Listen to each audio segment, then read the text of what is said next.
Hi everyone, this is Kelly from The Truth in Story, and today is day 30 of Lenormarch. I am so proud of everybody. I am so proud of everybody. I know Carol posted her very first grand tableau on Instagram. Yeah, I haven't even watched any videos today. But I'm going to, after I'm done with this, I am going to plop myself on the couch and watch some grand tableaus by people. So I'm so excited about it. Oh, this one doesn't, this little trimmed one doesn't rifle shuffle anymore. Let's just go back to regular. So we are going to be laying a grand tableau tonight, and many of you have already laid your grand tableaus, and it's so exciting. Now, I'm going to pull this back, up in order. This reading that I'm going to lay down right now, I'm going to pull back up in order so that tomorrow I can lay it back down and do a little bit more of extra things on it. Because tonight I'm just going to touch on the quick and easy things that you can do with any grand tableau just to kind of get things started. Because remember, we're trying not to overwhelm people this month, but just get everybody feet. I think that by now probably you know whether or not this is for you and whether or not, you know what, I'm just not really interested in this. You probably got a pretty good feeling of it. And either way you go, whether you decide from this month on that, you know what, I'm going to keep tapping into Lenormand, or whether you say, you know what, this was a lot of fun, but it just doesn't do it for me. I think either way you've learned something, and so I'm quite happy with that. And so, we shall just see, but I'm really looking forward to seeing some videos. Again, I've seen some images on Instagram, of people's grand tableaus, and it's so exciting for me. So let's go ahead and lay this out. So we have 1, 2, 3, 4, 5, 6, 7, 8, and 9. Let me just kind of get it all going straight here before I start building the rest of it. I do really like this deck trimmed down. It fits so nicely. And this is for a lovely lady. It's just a little bit of a general reading, but I do like to have a person in mind. Well, see, why do I always not turn my phone off? And then it's over there. But we're just going to ignore it for a minute until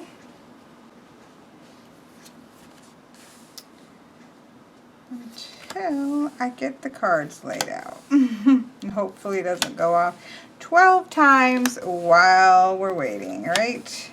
So as you can see, I'm doing the 9x4 just because that's what I do for the most part now. Again, I've done both for quite long periods. Like I did the 9x4 for a long time. That's how I learned on, just because of space concerns when I even had a smaller table than this. And then I switched to the 8x4 with +4. But now I found myself, even though I actually can fit the other way on here, I still find myself gravitating to this one. And it still is good for space constraints in terms of reading. So I pretty well stuck to this one. Now I'm going to turn my phone off. All right. Got my handy dandy knitting needle, which is an excellent pointer, which I use even in my professional readings because I'm all about being professional here.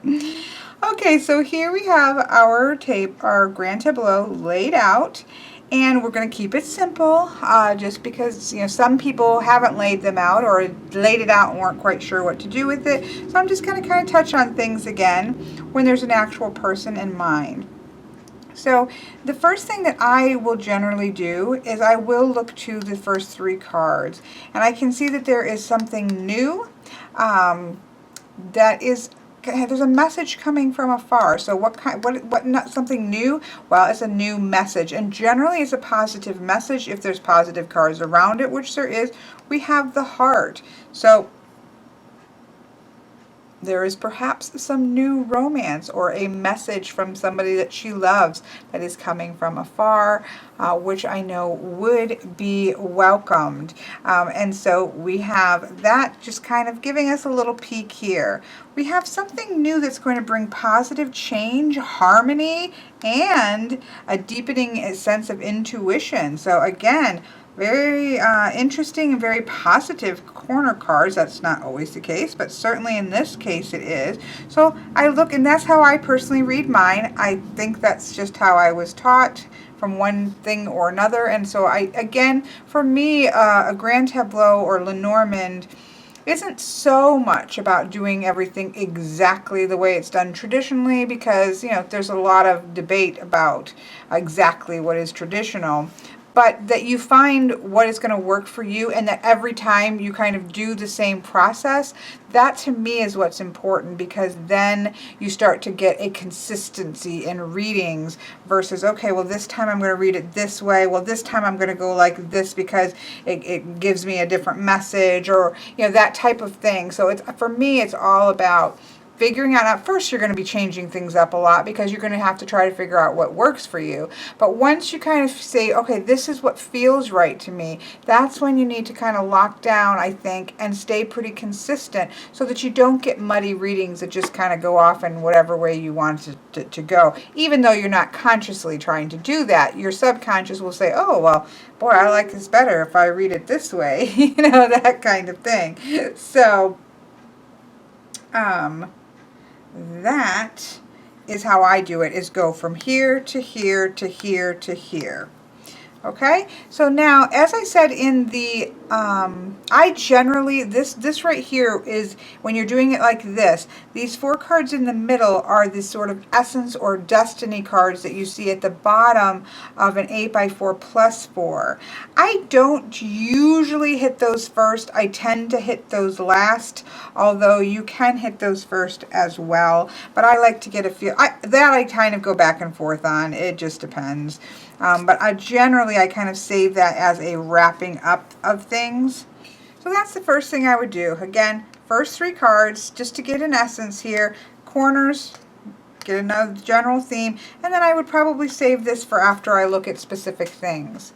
Now, the first thing that I'm going to do, and what I'm going to pay attention to most today, is going to be the woman card itself. And then tomorrow I'm going to come back and show you some other things that you can do if you decide to do so.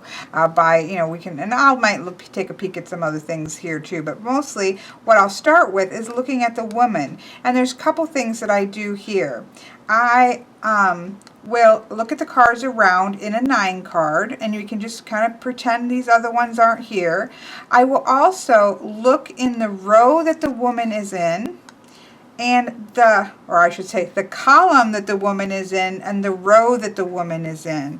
So this is sort of our present line, and we do have a man which is connected to this heart here and is in with the ring in between. So we definitely have the sense of a relationship that is being talked about, and about communication being important, which is interesting because we also have the rider connected. So in 2 ways we do have communication. This is coming a little bit further off. This may be now, and so they may need to really pay attention to communication that's going on. But we do see both the heart and the ring card here. We do have a fox that's next to the man, but we'll look at that separately when we get to that. Right now we're just looking right here, and we do see a man between her, and there is that sense of a commitment that's between them, and again the heart. So that's just some quick things that I'd look at, and that's going on right around now, right? If you're doing past, present, and future, you would look here to the past. We have sunshine and happiness and whip, so we have repetitive, like the sense of repetitive good luck and happiness that's going on.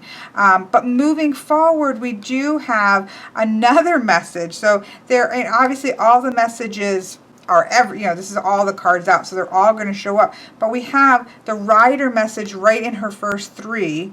We have the communication, verbal messages right connected to her, as well as the letter right connected to her. So lots of pay attention. There's messages here that we need to pay attention to. And so she's going to get a message. Well, it's going to be a sad message. Is this the same message as this? We don't know that yet. I would probably look to some houses and things like that. We'll get into that tomorrow about how I might dive a little bit deeper into this. But there is a message for her, and it has to do with something that is burdensome here. We do have a connection to work.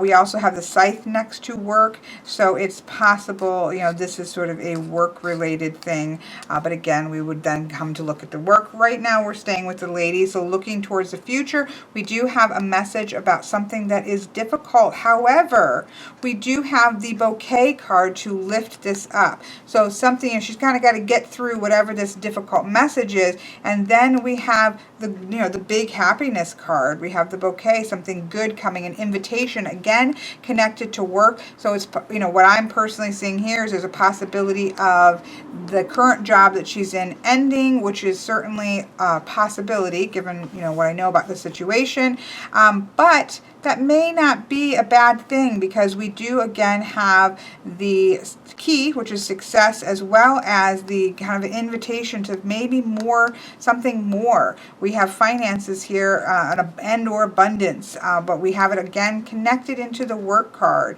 So we do have this chunk here that says this difficulty, this letter that's maybe ending things at work, this message she may be getting that things are ending about work, maybe for the best. It's going to move her towards some choices, but that kind of goes off the side of the map. So I would again probably look to some houses and things like that we'll look at tomorrow. But we do have this positive thing, although it's not without its difficulties. So while we do have some really good things that are coming up, there is some difficulties in the future, and it may be tied to some decisions that need to be made. But we do have positive change after a while. That's all kind of connected here. And so you can see that while I'm doing one thing, I'm not really ignoring everything. I'm kind of going with the flow of the conversation, because it really is for me a lot about having a conversation with the cards. And so yes, there are very specific things to learn about Lenormand, but once you kind of get comfortable there, you're kind of going with the flow and having a conversation with the cards. And so play a little bit, yes, get your basic things down. Don't, go way off the beaten path until you're feeling kind of comfortable. But, follow what jumps out at you. If you're looking over here and, strong communication, right here, you may say, okay, this is jumping out at me. Okay, well, we got strong communication. There's no reason, maybe, although this is connected to the woman. We're not there yet, so that was probably a bad pick. But if, something like this, what I was just talking about, jumps out at you, don't ignore that. It doesn't even have to be in a particular night. If it's, something that's calling out to you, see where the connections are. And there's a lot more ways to look at connections that we will look into. But, be a little bit flexible and be able to just kind of read this conversation that's going on with you and the cards. So that's kind of this. So here we have basically a present line, and we have in a sort of linear progression, this line that the significator is, you kind of do a linear progression where these in the back reference things to the past, and these to the front reference things to the future. Now, some people take the woman and look at where she's facing, because now she's looking at outwards, although technically you could kind of say she's looking this way. Definitely he's looking that way. But you could, then they take the look at the face and they say, okay, if she's looking this way, this is the future and this is the past. I don't do that because I do use a lot of different decks, and so I generally, I do it more like this is our present. Anything back here, I don't read everything to do with the future, but definitely these cards, or the past, definitely these cards directly behind her, and definitely the cards moving forward. When I'm reading this linearly line, which I don't think is a word. I just kind of read that in a progressive way. And so that's one of the first things I do. And then I look to the cards around her in the 9 card. I always look to my corner to see, okay, there's some knowledge here that's going to be gained. It is touching the romance. It is touching the commitment card. We do have the friend card next to it there. So this is some positive things here. But we do have this, and we do have a little bit of a step back with the Tower that is going to bring stability and strength. So we do see that perhaps this relationship is in a period of stepping back at the moment, which is maybe why she's going to get a message from this person from afar, because it may be a little bit of a step back, which it is. That it certainly is applicable. Again, it helps if you have some idea of the situation, which is why I do like to actually use a person versus you know, just kind of throw cards down and just pull things out. So we do have that idea that there is some knowledge to be gained from stepping back, and there's some stability and some strength. And so I don't see, if I was to look at this, I wouldn't see that this is an ending of a relationship. I see this as maybe there's a little bit of a period of stepping back. They may be separated by distance, and just kind of, that's going to only strengthen things. Although we do see this coming here, but that would be for the man. I would come and look at that a little bit later. Right now, we're really focusing on what is directly touching to the lady. And so then what I might do after I look at the corners is I might look to the cross. Now, I read the cross. Again, this is one of those things, you find what works to you, and then, you know, you do something consistently. I read the crosses around 9 cards from here to here to here to here. So we have a repetitive commitment, right, and a message about communication. Communication is coming up very strongly, just in the way that the cards are showing up, intuitively, all of that. There is that sense of really needing to focus on communication, and that could be some warning that we have up here, because we do have the fox here that is sometimes does say, hey, pay attention, right? Warning, pay attention. Thinking outside of the box in terms of communication, that you don't want a step back period to be turned into a disconnected period. So we have that going on here. Then you can start to look again, even though these are technically past, we can read, because again, one thing that's important to note is that Lenormand is, I'm so bad at words in some ways. It's not static, it's not inflexible. So while I may read the book, the tower, the house, and the bear in a sentence one way, the way that I read these 3 together, it's a separate sentence. And while I'm looking at this in this way, when I'm looking at this in the corner as my main thing, I'm looking at this in the corner. When I'm looking at this as together as a sentence in her past, I'm looking at through the lens of the past. I hope that makes sense. You're not trapped because one time you looked at it in one sense. You can now look at it in a new sense. The cards are flexible and they are fluid. So we have here, we have, again, there is a sort of knowledge about repetitive strength, especially if we're not using houses. We can get some more information when we are using houses, but when we're just looking at it straight this way, we can see that there's something to be gained here. So whatever the situation that does seem to connect, and you can just see the way that it's all kind of connecting together with this relationship, that there is some knowledge here, and there is that sense, even maybe repetitive knowledge, that is going to be, this is going to give them strength. This is going to give the relation, just whatever the situation is, there is some strength that has been gained. Now people can read this as secrets, and we have pleasant things around it. Yes, we do have the whip, so this could be disagreements. So we could have, you know, this knowledge of disagreements bringing about strength. You know, this knowledge and maybe a commitment to stability. So if we kind of do this little L thing, we have knowledge as well as maybe learning to commit to things, and to learn to commit to stability being more important than committing or learning about disagreements. But really learning what the disagreements have to tell them can also bring about strength, if that makes sense. But because this is a past, it's possible that they have learned something about disagreements that is going to give them strength, or is going to strengthen their relationship. We also have, again, a commitment to communication when we just look here, that being key in her present line of the 9 card. So we definitely have that sense of they really need to watch their communication. That's going to be important.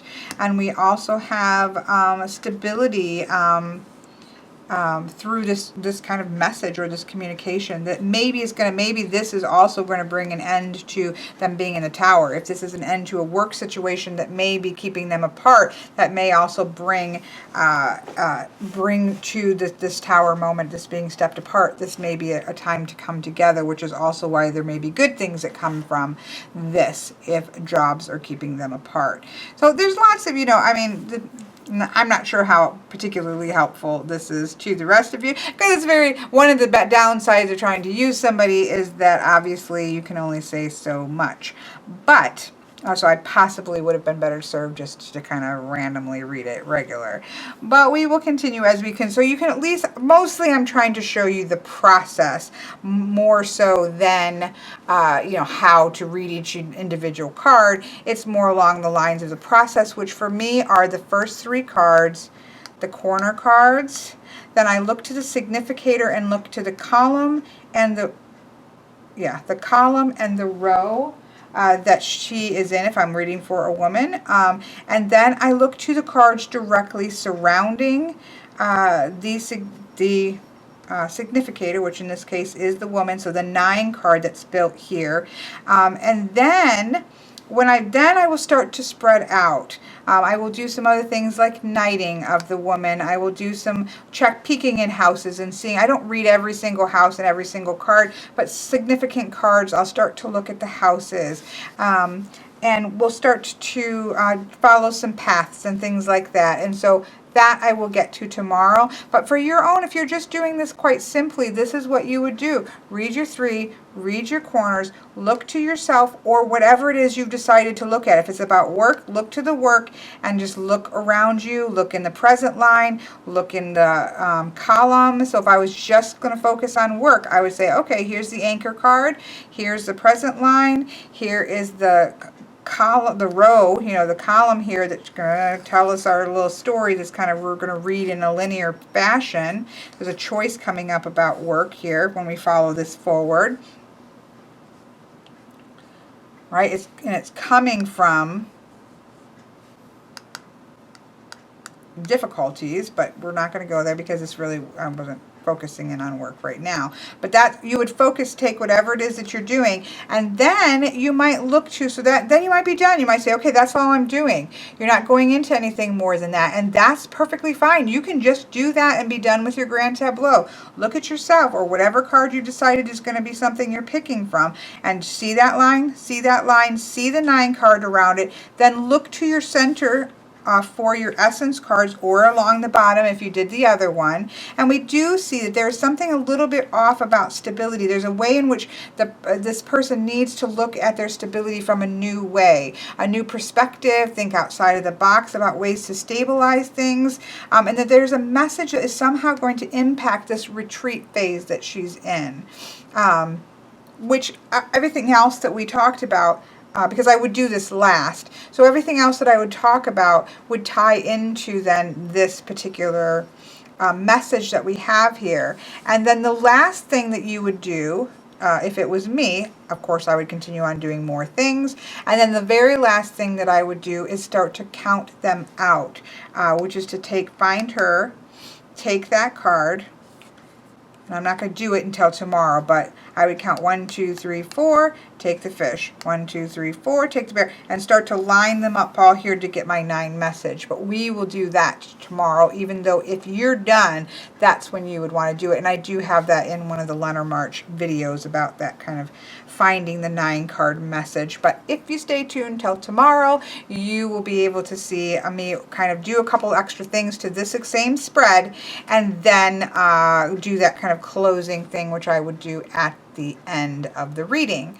So I hope that this isn't too confusing. Doesn't need to be confusing. Just think of it as a large 9 card. Instead of just the one card in the corner, we're doing 3. We're still doing our corners just like a 9 card would be looking at the corners. We're looking for our significator, looking for the present line and the column. So we're looking at that where she's residing in. And then we're looking at the 9 cards around the significator.